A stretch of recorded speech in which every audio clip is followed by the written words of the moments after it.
Senator Paul. They say politics is the art of looking for trouble, finding it everywhere, diagnosing it incorrectly, and applying the wrong remedies. I'm afraid we could get into the same problem here in this discussion.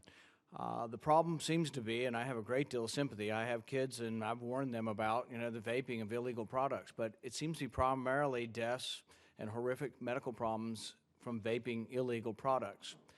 So what we're going to do in response to that is make more vaping illegal. It seems kind of counterintuitive. It seems like if you make more things illegal, maybe you get more people vaping illegal products and you have more problems. I think to have a complete picture here, we ought to look at things in totality, and it would have been nice to hear from somebody testifying about lives saved from vaping. 480,000 people die from smoking each year. 2,000 people are dying from vaping illegal products. And I don't want to discount that. We should do something about it. But I'm not so sure making flavors illegal is actually going to make the problem better, might make the problem worse.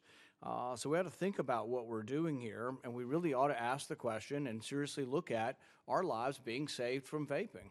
I think there are estimates that hundreds of thousands of lives have been saved over the past 12 years from vaping instead of smoking.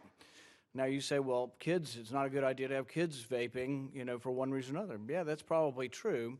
But it's already illegal for kids to vape. If you want more kids not to vape, why don't we increase the penalty on people selling to kids? But to get rid of them, most adults are using the flavors as well.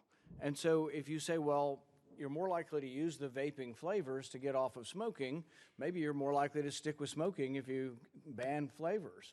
So I just think it's like so many things. We get all strung out on these things and we want to react really quickly, but nobody's really asking one important question. How many lives are being saved? The lives from smoking deaths dwarf any of the problem. It's a terrible problem we're having. I'm not discounting it, but it's a problem from illegal THC.